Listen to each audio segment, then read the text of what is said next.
Good morning children. मेरे channel online study hub में आपका स्वागत है। प्यारे बच्चों, आज हम फोर्थ क्लास की इंग्लिश की book my book of English का lesson second Abu Ali counts his donkeys का राइटिंग पार्ट सीखने वाले हैं। तो देखिए बच्चों, सबसे पहले ही शुरुआत करते हैं यहाँ से। Rewrite the paragraph given below by using the punctuation marks and capital letters. तो इसने कहा है कि नीचे दिए गए पैराग्राफ में, यहाँ पर देखो ये पैराग्राफ नीचे दे रखा है, इसमें हमें पंक्चुएशन मार्क्स का यूज़ करना है और कैपिटल लेटर्स जो है वो यूज़ करके दोबारा से इस पैराग्राफ को लिखना है।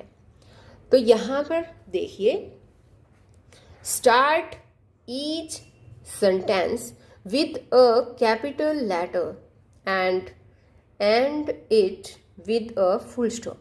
ये कहता है कि सेंटेंस को, प्रत्येक सेंटेंस को यानी प्रत्येक वाक्य को कैपिटल लेटर से शुरू करें और एक फुल स्टॉप से समाप्त करें। All proper nouns also begin with capital letters. सभी प्रॉपर नाउन्स भी कैपिटल लेटर से शुरू हों। तो प्रॉपर नाउन समझते हो बच्चों? प्रॉपर नाउन क्या होता है? आप अभी के लिए इतना ही समझ लो, किसी का नाम आ जाए तो वो होता है प्रॉपर नाउन। ठीक है, किसी भी व्यक्ति वस्तु स्थान का नाम हो। अब यहाँ पर देखो, ये दे रखा है paragraph, Abu Ali bought 9 donkeys. तो यहाँ पर देखो, कोई भी कैपिटल लेटर नहीं लिख रखा है ना, सारे स्मॉल लेटर हैं और कहीं पर भी कोई फुल स्टॉप नहीं लगा रखा है ना। तो हमें फुल स्टॉप भी लगाना है और कैपिटल लेटर्स में भी लिखना है। तो देखो, स्टार्टिंग जब भी हम करते हैं, अब्बू अली ये नाम है, प्रॉपर नाउन है यानी कि ये, तो जो भी नाम होता है उसका भी पहला अक्षर यानी कि फर्स्ट लेटर उसका कैपिटल होता है। कैपिटल का मतलब होता है बड़ा। तो अब्बू अली, इसका ए बड़ा आएगा, अली का भी ए बड़ा आ जाएगा। बॉट 9 डंकीज, यहाँ पर फुल स्टॉप लग जाएगा। आगे ही, फुल स्टॉप के बाद जो भी फर्स्ट लेटर आता है वो हमेशा कैपिटल होता है। तो एच भी कैपिटल आएगा, बड़ा एच आ जाएगा। ही रॉड ऑन अ डंकी। अब यहाँ पर ये बात फुल स्टॉप आ जाएगा यहाँ पे, क्योंकि ये सेंटेंस कंप्लीट हो चुका है और कंप्लीट सेंटेंस के बाद फुल स्टॉप लगाते हैं। इसी तरह से है, ये एक सेंटेंस कंप्लीट होने के बाद दूसरा स्टार्ट हुआ है तो इसका द टी बड़ा आ जाएगा। The other donkeys followed behind, तो यहाँ पर फुल स्टॉप आएगा। अब आगे है आफ्टर का ए बड़ा, after a while he stop to count the donkeys. अब यहाँ पर फुल स्टॉप आएगा। तो एक बात बताओ बच्चों, सबसे पहले तो ये आपको पता है फुल स्टॉप वाक्य कब पूरा हो रहा है? मैं एक बार इनकी हिंदी भी बना देती हूँ, फिर आपको आसानी से पता चल जाएगा। देखो, ये था Abu Ali bought 9 donkeys. Abu Ali ने 9 गधे खरीदे। बात पूरी हो गई ना, तो यहाँ पर फुल स्टॉप आएगा, ये बड़ा एच आ जाएगा।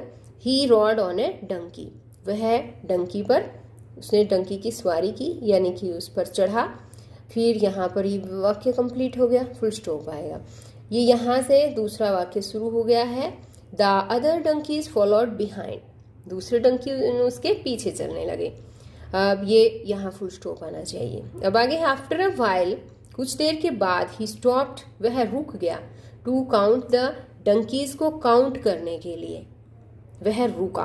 तो यहाँ पर ये वाक्य पूरा हो गया, यहाँ भी फुल स्टॉप आएगा और जो ये ही है इसका एच कैपिटल आएगा। He could find only 8 of them, उसने उनको केवल कितने मिले, उसको 8 पाया।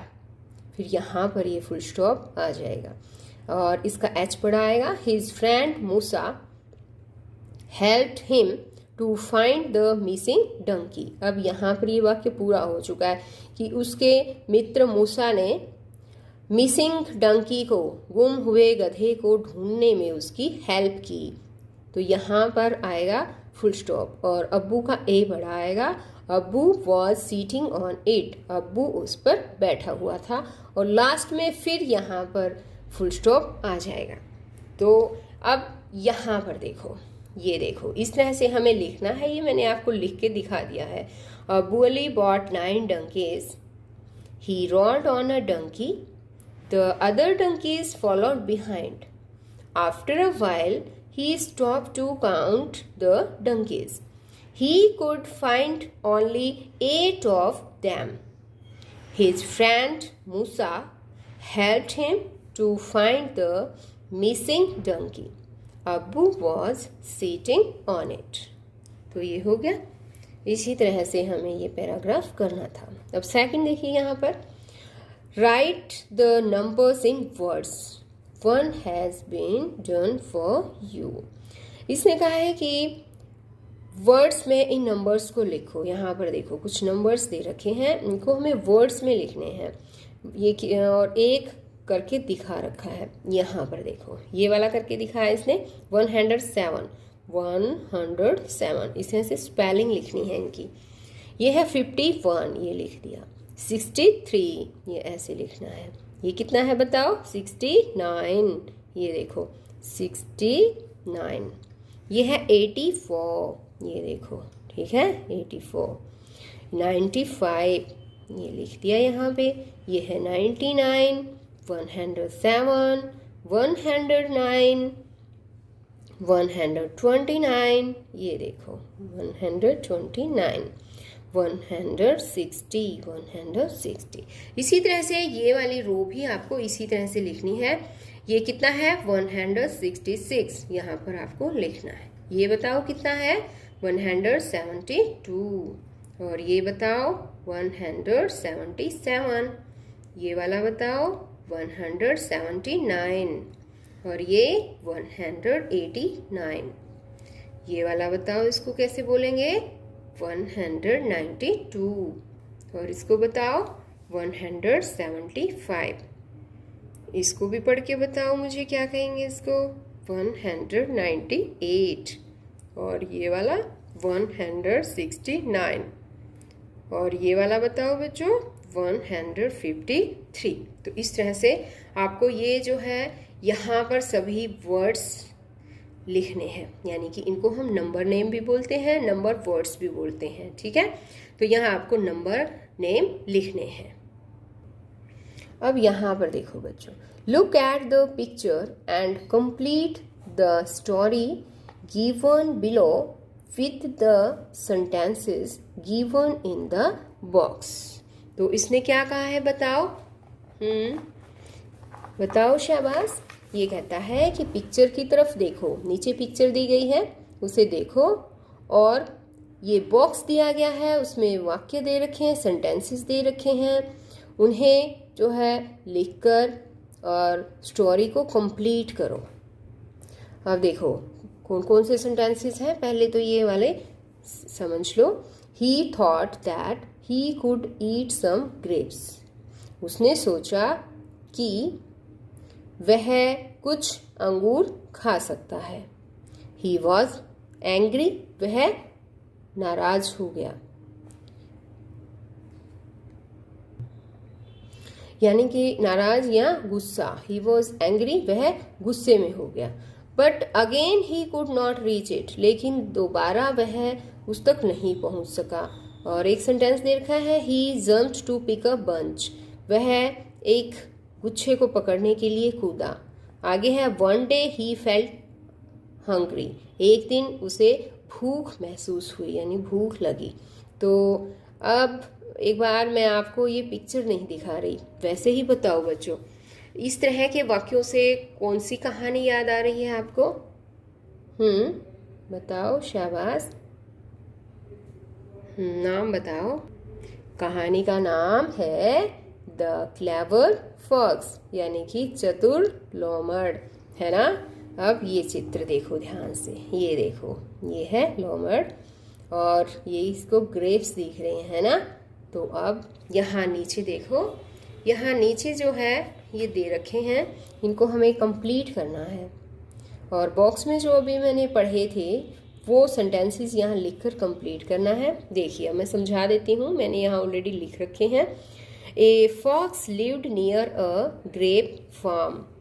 एक लोमड़ या लोमड़ी अंगूर के खेत के नज़दीक रहती थी, या रहता था, सॉरी, या फॉक्स रहता था। One day he felt hungry. एक दिन उसे भूख लगी। So he walked into the farm. इसलिए वह खेत की तरफ चल पड़ा। He thought that he could eat some grapes. उसने सोचा कि वह कुछ अंगूर खा सकता है।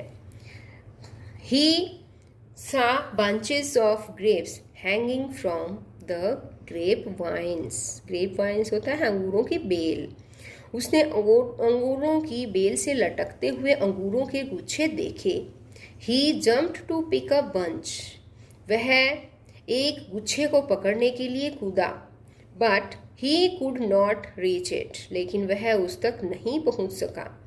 He jumped to pick another bunch.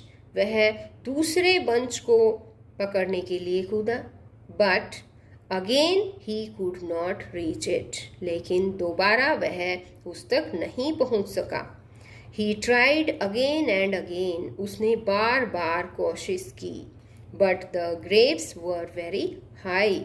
लेकिन अंगूर बहुत ऊंचे थे। He could not reach them. वह उन तक नहीं पहुंच सका। He was angry. वह गुस्से में हो गया। As he walked away. जैसे ही वह चला। He said. उसने कहा, द ग्रेप्स आर श्योर। अंगूर खट्टे हैं। I don't want them. मैं उन्हें नहीं खाना चाहता। तो देखो बच्चों, ये हमने पढ़ी कहानी। तो बच्चों आज इस वीडियो में केवल इतना ही। नेक्स्ट वीडियो में मैं आपको और जो इसका बचा हुआ पार्ट है वो समझाने वाली हूँ। अगर आपने मेरे चैनल ऑनलाइन स्टडी हब को अभी तक सब्सक्राइब नहीं किया तो प्लीज़ सब्सक्राइब कर लें बच्चों, क्योंकि एक तो चैनल को सब्सक्राइब करने से आपको ये होगा कि आपको हर विषय की वीडियोस मेरे चैनल पर मिल जाएंगी और बहुत ही इजी तरीके से मैंने उनको समझा रखा है। और आपको कोई ट्यूशन लगाने की भी ज़रूरत नहीं है। ट्यूशन पर आपको पैसे खर्च करने की भी कोई ज़रूरत नहीं है। सिर्फ आपको मेरा चैनल सब्सक्राइब करना है और जो भी आपको अपने बुक्स में से आपके सिलेबस के अकॉर्डिंग जो कुछ भी नहीं आता है मेरे चैनल पर जाकर आसानी से मिल सकता है आपको और अच्छी तरह से पढ़ सकते हो। इसके लिए आप चैनल को सब्सक्राइब करके साथ में एक बेल आइकन यानी कि घंटी दी मिलेगी, उसको ज़रूर प्रेस करना बच्चों। उसको प्रेस करने से क्या होगा कि जब भी मैं अपनी कोई नई वीडियो डालूंगी तो वो डालते ही वो आपके पास उसका नोटिफिकेशन आएगा और आपके लिए वो वीडियो देखना आसान हो जाएगा। तो बच्चों फिर मिलते हैं नेक्स्ट वीडियो में, तब तक के लिए बाय।